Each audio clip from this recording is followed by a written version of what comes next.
Hannah's footsteps clomped on the hardwood floors and echoed in the empty, confined space. She had always wanted an attic like this, and now, since buying her first ever home, she has one. It was just the kind of room she could imagine turning into a cozy library or a hobby room. The ceiling was pitched with exposed beams, the floor well-worn and riddled with character, but it was the window that faced the street that drew the eye. Painted standard white, it looked like any other cased window with vertical and horizontal grills, with the exception of the circular grill that existed smack dab in the middle of it. Hannah liked the quirky and unusual feature and thought it gave the room just the right amount of extra whimsy. She crossed the floor to look through the window at her new street, the circular area in the glass at perfect eye level for the best view. It bordered on Norman Rockwell's idyllic, tree-lined avenues, lush grassy lawns, families, children. It was everything she had ever hoped to get in a home and in a neighborhood. As she appreciated her new living environs, a mail truck stopped at her mailbox. The mailman pulled open the box door and slid a stack of envelopes inside, pulling away seconds later. Hannah smiled. Mail. It was the perfect excuse to go back downstairs and continue moving in. She pushed open the front door and walked the short distance to her mailbox, but when she opened it, there was nothing inside. Hannah frowned. She looked at the ground and along the curb of the street in case the mail, in some peculiar case of physics, had fallen out just before the mailman closed the door. But she found nothing. She began to question what she saw. Then, from just up the street, a mail truck rolled into view. Hannah fixed on it and watched it drive directly up to her. She stood there on the curb with her brows furrowed as the mailman behind the wheel smiled at her and handed her a stack of envelopes.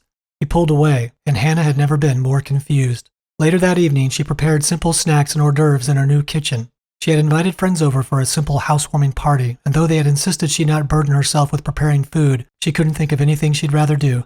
But more than that, she couldn't wait to tell them all about the strange incident with the mail that had occurred earlier in the afternoon. She set trays and bowls of food on the counter and laid out several bottles of wine and glasses, but the presentation seemed bland. She needed something to liven up the place. Then she remembered the box of decorations she had moved into the attic earlier in the day. She could lay several strands of string lights around the room to give it some real pizzazz. Hannah loved the idea, so she headed upstairs. Finding the box was easy. She didn't have a whole lot to begin with, and what she did have she had clearly labeled. She cut the tape on a box marked miscellaneous decks and rooted around inside.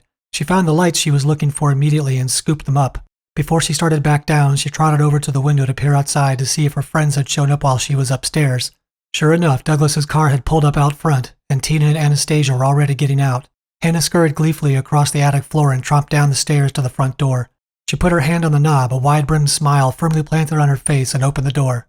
She had just begun to say, "Welcome to my new home," but stopped abruptly in mid-sentence when she discovered that she was speaking to an empty stoop. Hannah cocked her head and searched the porch. For a moment she thought her friends were pranking her with her first-ever ding-dong ditch, but when she looked at the place where she had seen Douglas park only moments ago, she discovered the space was empty. Hannah needed to sit down. She stumbled over to the nearest chair and lowered herself into it ungracefully. What was going on? She knows she saw her friends arrive and head for the door. She hadn't imagined it. She saw their faces and could name each one in order they exited the car. So where were they? Just as she got back to her feet, a pair of headlights crawled up the street toward her. Even from her distance, she could see Anastasia hanging out the window and waving wildly at her. Hannah waved back, but it took more effort than she realized to attach a smile to it. Douglas pulled up and parked in the exact same spot Hannah saw him do only moments ago. More friends arrived over the next hour, and soon Hannah's house began to feel increasingly like a home. She moved among everyone, laughing and joking and offering refills on wine, but she wasn't present. Her mind was too focused on the attic. In the movies, when something extraordinary like this happened, the affected person often questioned their own sanity. Did I see it? Was it my imagination? Hannah had no such instances of self-doubt. She had always been confident and decisive, trusting her instincts implicitly. She knows what she saw, just as she knew the window in the attic was possessed of something inexplicable and magical.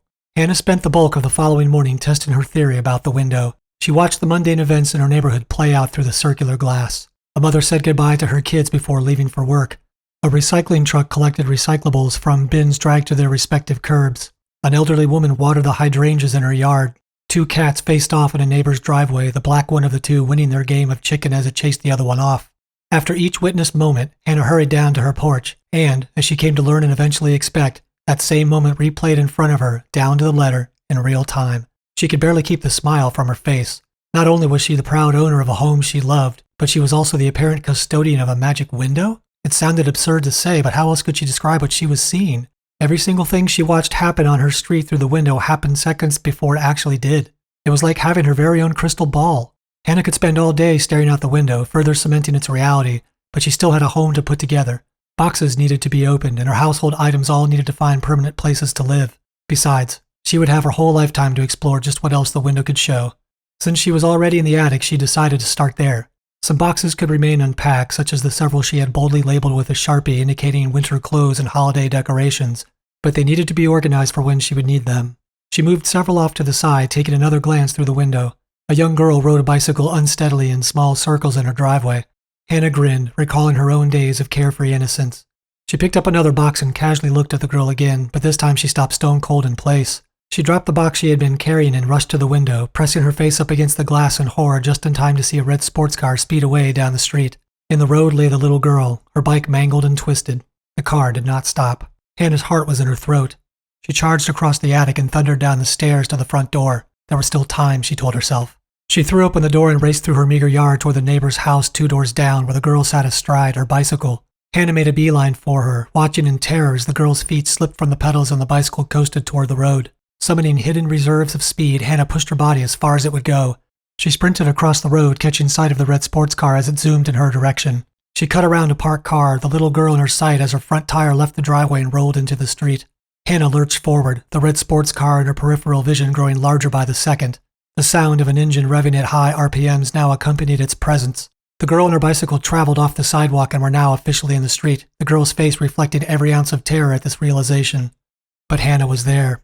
She skittered to a halt in front of the girl, gripping the bicycle's handlebars with both trembling hands. The girl pitched forward off her seat at the sudden stop, just as the sports car rocketed past, its wake so potent it caused Hannah to temporarily lose her balance. She was both elated and enraged.